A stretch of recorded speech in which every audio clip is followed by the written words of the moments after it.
प्रिय दर्शकों, मैं आप सबका इस क्रमबद्ध बाइबल अध्ययन कार्यक्रम सत्य वचन में हार्दिक स्वागत करती हूं। मैं उन सभी दर्शकों का धन्यवाद देना चाहती हूं जो हमें कॉल करके और व्हाट्सएप के द्वारा प्रोत्साहित करते रहते हैं। आपसे निवेदन है कि आप सभी अपनी आशीषों को अवश्य ही बताएं। मित्रों, आज हम मत्ती रचित सुसमाचार के अध्याय 8 पद 19 से लेकर अध्याय 9 पद 13 तक पर ध्यान केंद्रित करेंगे। इस खंड में हम प्रभु यीशु मसीह की सेवकाई के अद्भुत पहलुओं को देखेंगे, जहां वे लोगों को चंगाई देते हैं, उनके विश्वास की सराहना करते हैं और ये सिखाते हैं कि उनका अनुसरण करना केवल शब्दों का नहीं बल्कि समर्पण और विश्वास का विषय है। हम ये भी देखेंगे कि कैसे यीशु पापियों को बुलाते हैं और दया को बलिदान से अधिक महत्व देते हैं। आइए खुले मन से और विश्वास के साथ इस संदेश को परमेश्वर के दास के द्वारा सुने और समझें कि ये आज हमारे जीवन में क्या अर्थ रखता है।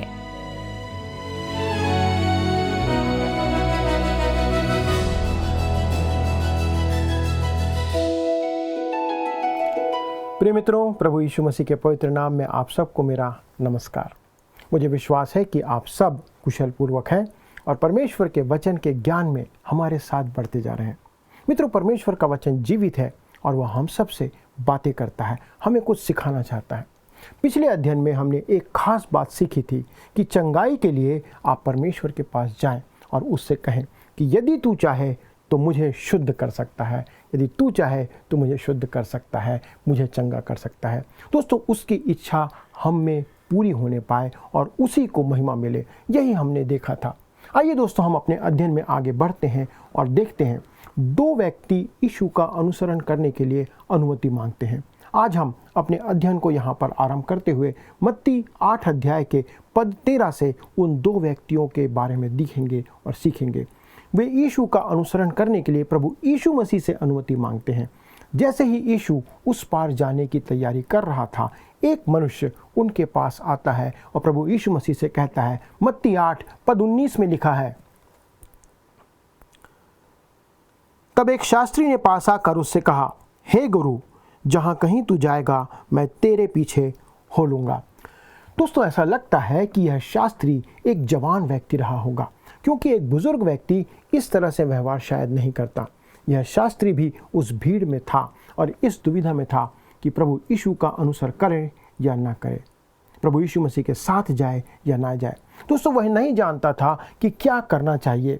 प्रभु यीशु मसीह और उसके शिष्य अब नाव की ओर बढ़ रहे थे और उसे शीघ्रता से एक निर्णय लेना था। वो प्रभु से पूछना चाहता था, इसलिए वह भीड़ से बाहर निकल कर आता है और प्रभु के सामने गिरकर उसे प्रणाम करता है और उसे कहता है, हे गुरु, जहाँ कहीं तू जाएगा मैं भी तेरे पीछे हो लूँगा।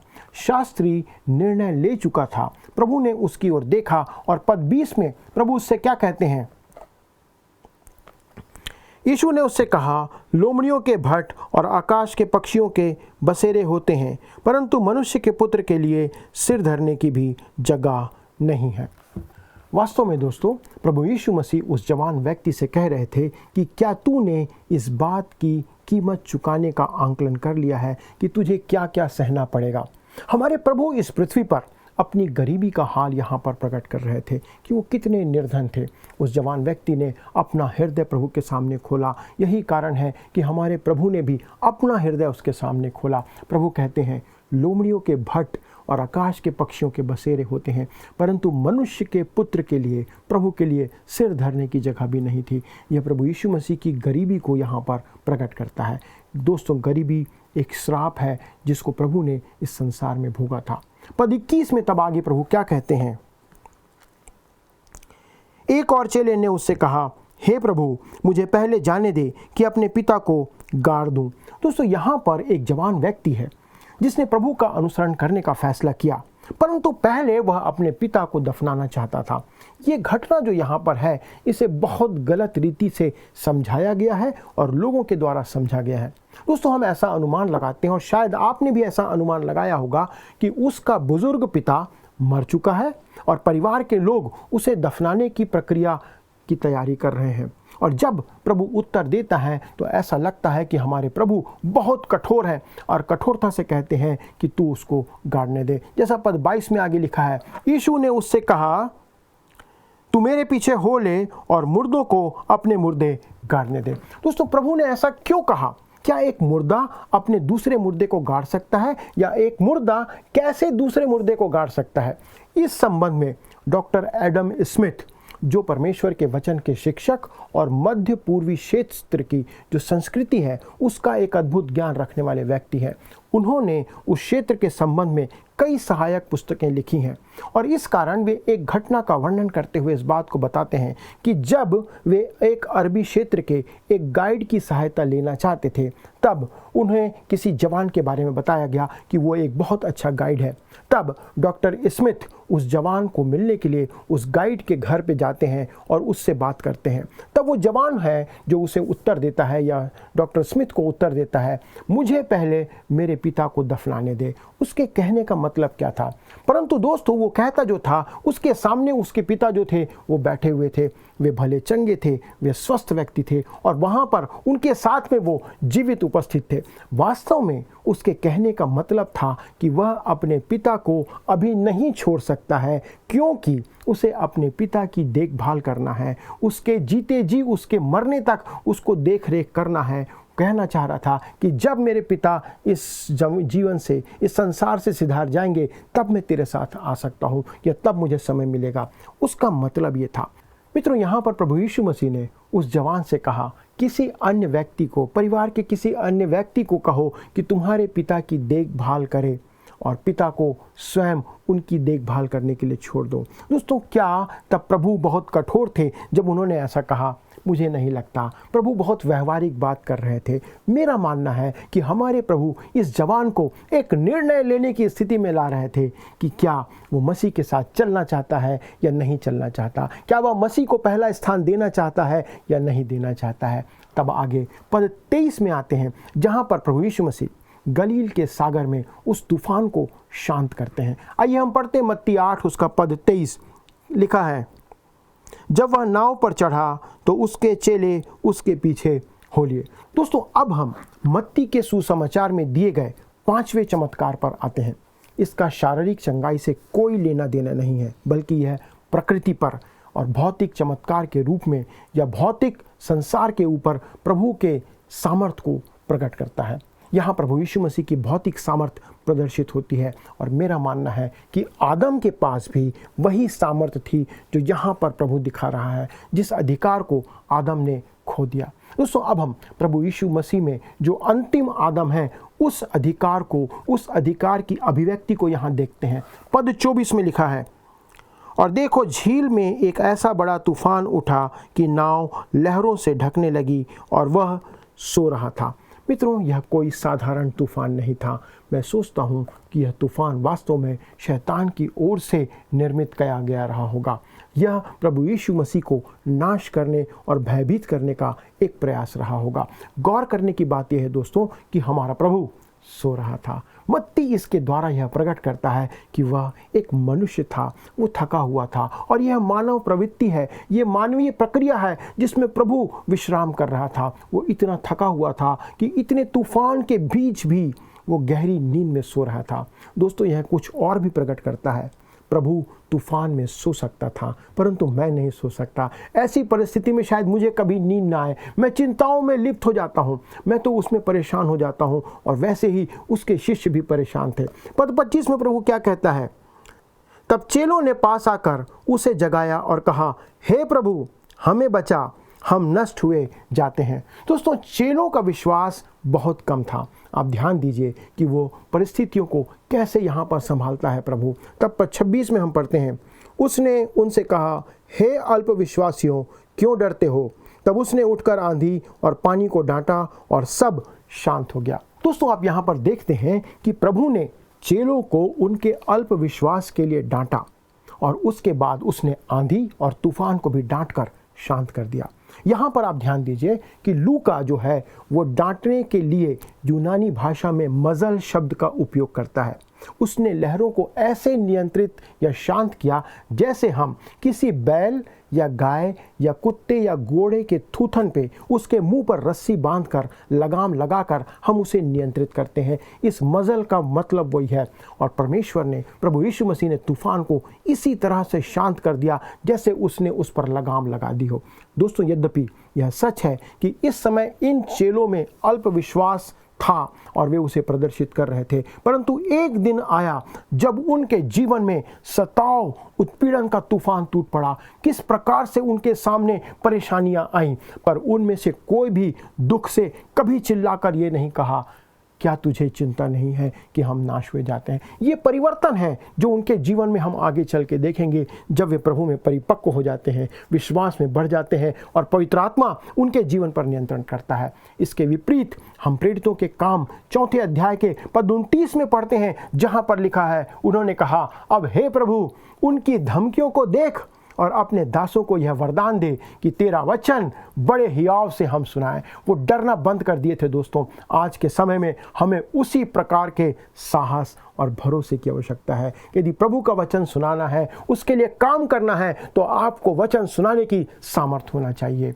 उस तूफान को शांत करने के द्वारा से उन शिष्यों पर जो प्रभाव पड़ा, दोस्तों आप उस पर यहाँ पर जरा ध्यान दीजिए। पद 27 में क्या कहता है, और वे अचंभा करके कहने लगे, यह कैसा मनुष्य है कि आंधी और पानी भी उसकी आज्ञा मानते हैं। मित्रों, ये एक बहुत अद्भुत बात है। प्रभु यीशु मसीह, अब आप देखते हैं, आगे बढ़ता है और गरादेनियों के देश में 2 दुष्टात्मा ग्रसित मनुष्यों को प्रभु यीशु यहाँ पर चंगा करता है या उनके अंदर से दुष्टात्मा निकालता है। ये 6वां चमत्कार है या 6वां आश्चर्यकर्म है जो यहाँ पर पद 28 में हम पढ़ते हैं। लिखा है, जब वह उस पार गदरेनियों के देश में पहुंचा तो 2 मनुष्य जिनमें दुष्टात्माएं थी कब्रों से निकलते हुए उससे मिले। वे इतने प्रचंड थे कि कोई उस मार्ग से जा नहीं सकता था। यहाँ हम देखते हैं दोस्तों कि प्रभु यीशु गदरेनियों के देश में आते हैं। यहाँ रहने वाले 2 गाद के गोत्र के लोग थे। दोस्तों, पुराने नियम में जब इस्राएल की संतानों के बीच देश और जमीन का या उस भूमि का बंटवारा हुआ, तो जो गाद का गोत्र था, गाद के गोत्र के लोग थे, वो जाकर यरदन नदी के उस पार में बस गए और वे सूअरों का व्यवसाय करने लगे। वो सूअर चराने का काम और पालने का काम करने लगे, जो कि एक यहूदी के लिए अनुचित था, परंतु वे उस काम को कर रहे थे। जब आप एक बार परमेश्वर की आज्ञा उल्लंघन कर देते हैं या करना आरंभ कर देते हैं, तो दूसरी बार परमेश्वर की आज्ञा का उल्लंघन करना आपके लिए परेशानी का काम नहीं होता है। इसी प्रकार से हम परमेश्वर से दूर होते चले जाते हैं। इसलिए जब प्रभु यीशु मसीह उस प्रदेश में प्रवेश करते हैं तो उसका सामना 2 मनुष्य से होता है जो कि दुष्ट आत्मा से ग्रसित थे। दुष्टात्मा उनमें बैठा हुआ था। ये मनुष्य बहुत खतरनाक थे जो दुष्टात्मा से ग्रसित थे। पद 29 में हम उनके बारे में देखते हैं, उन्होंने चिल्लाकर कहा, हे परमेश्वर के पुत्र, हमारा तुझसे क्या काम? क्या तू समय से पहले हमें दुख देने यहाँ आया है?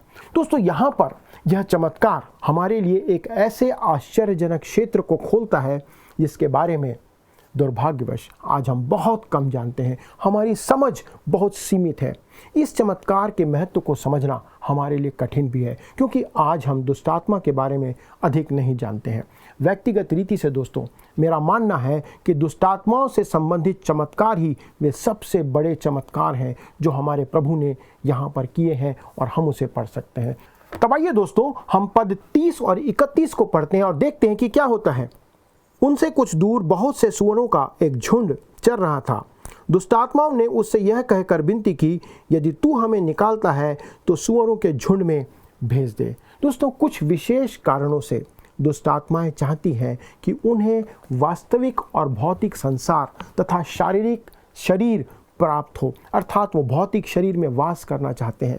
और ऐसा प्रतीत होता है यहाँ पर कि वे साकार रूप धारण करने को लेकर काफ़ी उत्तेजित रहते हैं, अर्थात वो किसी शरीर में रहना चाहती हैं जो दुष्टात्माएं हैं। तो वह कहती हैं कि सूअरों का एक झुंड वहाँ पर है जिसमें प्रवेश करके हमें वहाँ पर संतुष्टि मिलेगी। तब पद 32 में हम पढ़ते हैं, लिखा है, उसने उनसे कहा, जाओ, और वे निकलकर सूअरों में बैठ गई और देखो सारा झुंड कड़ाड़े पर से झपट कर पानी में जा पड़ा और डूब मरा। दोस्तों आप देखते हैं कि सूअरों का झुंड भी दुष्टात्मा से ग्रसित होने के बाद मर जाना बेहतर समझता है। इस बात का अंतर आप समझिए। इस बात में मनुष्य थोड़ा अलग है। आज बहुत से ऐसे लोग हैं, ध्यान से सुनिएगा, आज बहुत से ऐसे लोग हैं जो दुष्टात्माओं से ग्रसित हैं और समाज में रहते हैं, हमारे बीच में हैं। दोस्तों हमें मूसा, एलिया और प्रभु यीशु मसीह के समय में उनका वास्तविक अलौकिक प्रदर्शन देखने को मिलता है। दोस्तों आज लगता है कि हम ऐसे वातावरण में बढ़ रहे हैं जहां हम अधिक से अधिक दुष्टात्माओं की शक्तियों का प्रदर्शन देख सकते हैं। कई मामले तो ऐसे होते हैं जिसे हम पहचान नहीं सकते, हम समझ नहीं सकते, परंतु उनके जीवन में दुष्टात्मा काम करती रहती है। आज ऐसे बहुत से लोग हैं जिन पर शैतान का कब्जा, उसका नियंत्रण बना हुआ है और हम नहीं जानते। दोस्तों यह भी जानना बहुत रोचक है कि दुष्टात्माएं कैद में रहना नहीं चाहती हैं, वो स्वतंत्र रहना चाहती हैं। वे जानती थी कि कुछ निश्चित दुष्टात्माएं हैं जो अभी कैद में हैं, जैसे कि गिराए गए स्वर्गदूत, जिनके बारे में हम यहूदा की पत्री में पढ़ते हैं। दोस्तों ये दुष्टात्माएं इस संसार में अपने आप को किसी भौतिक शरीर में वास कराना चाहती हैं और वहीं पे वे रहती हैं। तब पद 33 और 34 में हम पढ़ते हैं, उनके चरवाहे भागे और नगर में जाकर ये सब बातें और जिनमें दुष्टात्माएं थी उनका सारा हाल कह सुनाया। तब सारे नगर के लोग यीशु से भेंट करने को निकल आए और उसे देखकर विनती की कि हमारी सीमा से बाहर चला जा। दोस्तों यह सचमुच बड़ी विडंबना है कि ये लोग यीशु के बजाय अपने सूअरों को ज़्यादा महत्व दे रहे थे। उनके लिए प्रभु यीशु मसीह महत्व नहीं रखता था, परंतु वो सूअरों का जीवन उनके लिए महत्व रखता था। दोस्तों यह बात सिर्फ गदरेन के लोगों तक सीमित नहीं है, ध्यान रखिएगा। आज भी ऐसे बहुत से लोग हैं जो प्रभु यीशु मसीह के स्थान पर सूअरों को ज़्यादा अहमियत देते हैं। उनका महत्व सूअरों के लिए ज़्यादा है, परंतु प्रभु यीशु उनके लिए महत्व नहीं रखता। यहाँ पर अध्याय 8 समाप्त होता है, परंतु हम अपने अध्ययन को आगे बढ़ाते हुए अध्याय 9 में प्रवेश करेंगे, जहाँ पर हमें विषय देखने को मिलता है कि यीशु अब 6 और चमत्कार यहाँ पर करते हैं। मत्ती का बुलाया जाना हम देखेंगे, फरीसियों के साथ प्रभु यीशु मसीह का तर्क, और यहाँ पर गलील में प्रभु यीशु मसीह की सेवकाई को बनाए रखते हुए हम देखेंगे। दोस्तों अध्याय 8 में हमने 6 चमत्कारों को देखा था जो प्रदर्शित करते हैं कि राजा प्रभु यीशु मसीह के पास नैतिक नीति को लागू करने और सक्रिय बनाने की सामर्थ्य है, जिन्हें उसने निश्चित किया था। इस अध्याय में उसी विचार को आगे बढ़ाया गया है। यहाँ हम प्रभु को शारीरिक चंगाई करते हुए देखते हैं। उनमें से एक ऐसा है जिसे मैं एक अलौकिक वर्ग में रखता हूँ, एक मृतक व्यक्ति को जिलाना तथा दुष्ट आत्मा को बाहर निकालने का एक आत्मिक चमत्कार हम यहाँ पर देखते हैं। दोस्तों अब हम देखते हैं कि मत्ती 9 अध्याय के पद 1 में यीशु कफरनहूम वापस आते हैं। तो आइए हम जानने के लिए पढ़ते हैं मत्ती 9 अध्याय पद 1 को। लिखा है, फिर वह नाव पर चढ़कर पार गया और अपने नगर में आया। दोस्तों प्रभु यीशु गरेदेनियों के प्रदेश को छोड़कर कफरनहूम वापस आते हैं, क्योंकि वे नहीं चाहते थे, अर्थात गरदेनियों के लोग नहीं चाहते थे कि प्रभु वहाँ पर रहे। तब पद 2 में क्या लिखा है, और देखो कई लोग लकवा के एक रोगी को खाट पर रखकर उसके पास लाए। यीशु ने उनका विश्वास देखकर उस लकवे के रोगी से कहा, हे पुत्र, ढाढ़स बांध, तेरे पाप क्षमा हुए।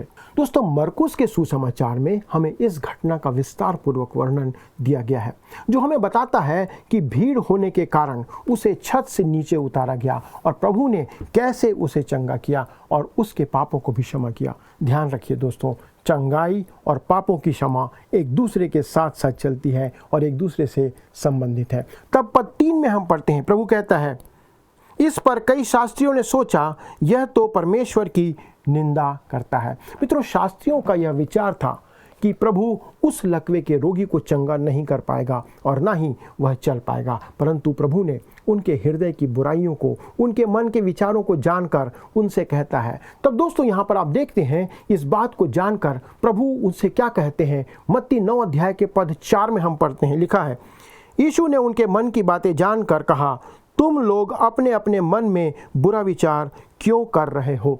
दोस्तों वे उसके प्रश्न का उत्तर नहीं दे सके, परंतु यदि वे उत्तर देते भी तो इस प्रकार से वे कहते, ठीक है, हमारे लिए यह जितना महान है दूसरा भी उतना ही महान है। तब हम आगे पढ़ते हैं और वहाँ पर हम देखते हैं मत्ती उसके 9 अध्याय का पद 5, उसका 6 और 7। वहाँ पर क्या लिखा है, सहज क्या है यह कहना तेरे पाप क्षमा हुए, या यह कहना उठ और चल फिर, परंतु इसलिए कि तुम जान लो कि मनुष्य के पुत्र को पृथ्वी पर पाप क्षमा करने का अधिकार है। तब उसने लकवे के रोगी से कहा, उठ, अपनी खाट उठा और अपने घर चला जा। वह उठकर अपने घर चला गया। दोस्तों, जब लकवे का रोगी उठा और चलने लगा तो इसका मतलब ये हुआ कि जो उसे चला सकता था वह उसके पापों को भी क्षमा कर सकता था। प्रभु यहाँ पर ये प्रकट कर रहे हैं। प्रिय मित्रों, मैं और आप पाप क्षमा नहीं कर सकते, केवल प्रभु यीशु मसीह ही पाप क्षमा कर सकता है, ऐसा कर सकता है। यदि हम पापों को क्षमा नहीं कर सकते तो हम किसी मनुष्य को चला भी नहीं सकते। इस बात को चंगाई के संदर्भ में आप याद रखिए, अर्थात चंगाई भी प्रभु यीशु कर सकता है, हम नहीं कर सकते। मित्रों, शैतान धोखेबाज है और हमें उन चंगाइयों के बारे में आज सोचने, विचारने और जांच पड़ताल करनी चाहिए जिसके बारे में आज हम समाज में हमारे आसपास सुनते हैं। तब हम पद 9 में आते हैं, जहां पर हम देखते हैं कि किस रीति से मत्ती को प्रभु बुलाता है। मत्ती 9 पद 9 में लिखा हुआ है, वहां से आगे बढ़कर यीशु ने मत्ती नामक एक मनुष्य को महसूल की चौकी पर बैठे देखा और उससे कहा, मेरे पीछे हो ले। वह उठकर उसके पीछे हो लिया। मित्रों, मत्ती सिर्फ इसी पद के साथ अपने बुलावे के विषय में बताकर शालीनता से, बड़े शांति से आगे बढ़ जाता है। वो अपने बारे में और कुछ नहीं कहता, परंतु लूका हमें इस बात को बताता है कि मत्ती प्रभु यीशु मसीह के सम्मान में एक रात्रि का भोज आयोजित करता है, जो कि लूका 5 अध्याय के पद 27 से 29 में हमें देखने को मिलता है। स्पष्ट रूप से दोस्तों, यह घटना जो घटी थी इस रात्रि भोजन के दौरान घटी थी। मत्ती ने अपने बहुत से चुंगी लेने वाले मित्रों को, जो उसके साथ काम करते थे, उस रात्रि भोज में अपने साथ आमंत्रित किया था, क्योंकि वो चाहता था, मत्ती चाहता था कि वे प्रभु यीशु मसीह को जाने, उसके संदेश को, उसकी बातों को सुने। तब पद 10 और 11 में आगे लिखा हुआ है, जब वह घर में भोजन करने के लिए बैठे तो बहुत से महसूल लेने वाले और पापी आकर यीशु और उसके चेलों के साथ खाने बैठा। यह देखकर फरीसियों ने उसके चेलों से कहा, तुम्हारा गुरु महसूल लेने वालों और पापियों के साथ क्यों खाता है? दोस्तों, फरीसी लोग चुंगी लेने वालों और पापियों के साथ भोजन नहीं करते थे, न इस बात पर विश्वास करते थे। आज भी बहुत से विश्वासी हैं जो ऐसा ही विचार रखते हैं कि हमें पापियों के साथ मिलना नहीं चाहिए, पापियों के साथ भोज नहीं करना चाहिए, पापियों को अपने भोज में बुलाना गलत है, ऐसा सोचते हैं। लेकिन इस बात को याद रखिए कि पापियों को अपने भोज में बुलाना गलत नहीं है, क्योंकि दोस्तों वे ही लोग हैं जिन तक मसीह का अनुग्रह, सुसमाचार पहुंचाना है और हमारा काम है। मित्रों, हमें इस प्रकार से लोगों के साथ थोड़ा संपर्क रखने की आवश्यकता है, तभी हमारा सुसमाचार, हमारा जीवन और प्रभु का काम वहां तक पहुंच पाएगा। मत्ती 9 उसके 12 में आगे लिखा हुआ है, प्रभु कहता है, यह सुनकर यीशु ने उनसे कहा, वैद्य भले चंगे के लिए नहीं परंतु बीमारों के लिए आवश्यक है। दोस्तों, प्रभु यीशु मसीह एक महान वैद्य है। वह मानव जाति को उनकी मूलभूत समस्या, आवश्यकता से चंगा करता है, अर्थात पाप से चंगाई देने के लिए वो आया था। यह बात अनेक मसीही समूहों में आज बताई जानी चाहिए, सिखाई जानी चाहिए कि वे अपने प्रीति भोज, अपनी सहभागिता, अपने समूह में उद्धार से रहित लोगों को आमंत्रित करें, उनके साथ प्रभु के वचन को बांटें। यदि उद्धार से रहित लोग उसमें आते भी हैं तो दोस्तों आज आप देखते हैं कि अधिकतर मसीही लोग उन्हें अपने से दूर रखते हैं।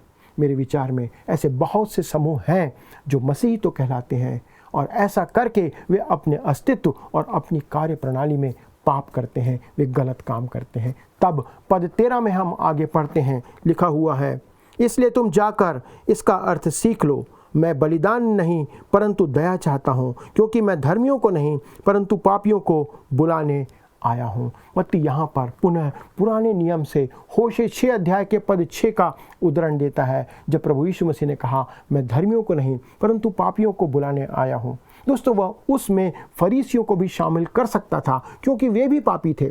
वास्तव में दोस्तों, हम सब इसमें शामिल हैं, क्योंकि हम पापी हैं, हम सभी में पाप बना हुआ है, जैसा रोमी 3 अध्याय पद 23 हम सब जानते हैं, इसलिए कि सब ने पाप किया है और परमेश्वर की महिमा से रहित है। दोस्तों, हमारे लिए बहुत आवश्यक है कि हमारे पास जो उद्धार करता है प्रभु यीशु मसीह है, हम उस पर विश्वास करें, और एक ही है जो हमें पापों से बचा सकता है, प्रभु यीशु मसीह। प्रयास करें कि हम कभी भी अपने कार्य, अपने चरित्र, वचन के द्वारा परमेश्वर और अन्य मनुष्यों के बीच में न आए। कई बार हमारा जीवन दूसरों तक अनुग्रह को रोक देता है, परंतु एक ऐसा माध्यम हम बने कि हमारे जीवन से लोग परमेश्वर के निकट आए, परमेश्वर को जाने, और वो आशीष जो उनके लिए प्रभु ने ठहराया है वो हमारे द्वारा से पहुँचे, लेकिन हम उनके बीच में हम अड़चन ना बने। आइए प्रार्थना के साथ समाप्त करें।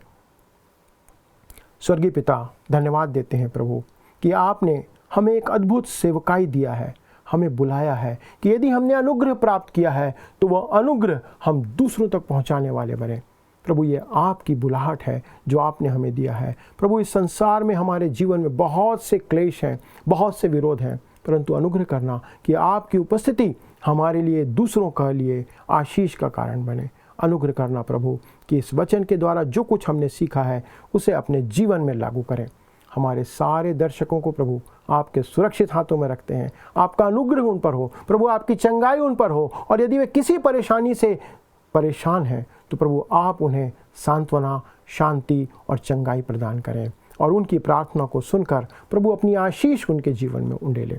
धन्यवाद के साथ विनती प्रभु यीशु ख्रीस्त के नाम से मांगते हैं, आमीन। अगले प्रसारण तक परमेश्वर का अनुग्रह, उसकी उपस्थिति आपके साथ बनी रहे, और मेरी विनती है कि आपकी प्रार्थना प्रभु ग्रहण करे। प्रभु आप सभी को आशीष दे। प्रिय दर्शकों, मुझे आशा है कि आज के इस अध्ययन के द्वारा आत्मिक लाभ आप प्राप्त कर पाए हैं। हमने इस अध्ययन में देखा कि प्रभु यीशु मसीह हमें सच्चे अनुयायी बनने का आह्वान करते हैं। ऐसे अनुयायी जो केवल शब्दों से नहीं बल्कि अपने जीवन से उनका अनुसरण करें। उन्होंने हमें ये भी सिखाया कि परमेश्वर के राज्य में दया, करुणा और विश्वास का कितना महत्व है। चाहे हम किसी भी स्थिति में क्यों ना हो, यीशु हमें बुलाते हैं जैसे हम हैं वैसे ही, ताकि हम उनके प्रेम और अनुग्रह को अनुभव कर सकें। मुझे आशा है कि आज का ये संदेश आपके हृदय को स्पर्श कर पाया है और आपको एक नई दिशा भी प्रदान कर पाया है। आप प्रभु के वचन में बढ़ते रहें और आत्मिक उन्नति करते रहें। प्रभु आप सभी को आशीष दे। आइए अब हम प्रश्नों की ओर चलें। पिछले प्रश्न का उत्तर है ए, कफरनहूम। यीशु की सेवकाई का मुख्यालय कफरनहूम में था। आज के अध्ययन पर आधारित प्रश्न है, किस देश के 2 मनुष्यों में दुष्ट आत्माएं थी? ए, गनेसरत, बी, यर्दन, सी, गदरेनियों या डी, यहूदा। इस प्रश्न का उत्तर हमें कल सुबह 6 बजे से पहले विकल्प ए, बी, सी या डी के साथ अपना नाम, पता, स्थान के साथ 9651433397 96514 33397 पर SMS या WhatsApp करें। मित्रों, यदि आप इस अध्ययन को दोबारा सुनना चाहते हैं तो स्क्रीन पर दिए वर्ड रिसाउंड्स टुडे हिंदी लिखकर आप हमारे YouTube पर सुन सकते हैं। अधिक जानकारी और प्रार्थना के लिए आप दिए गए नंबर 9651433397 96514 33397 पर कॉल करें। हमारे परामर्शदाता आपकी सहायता के लिए सदैव तत्पर हैं।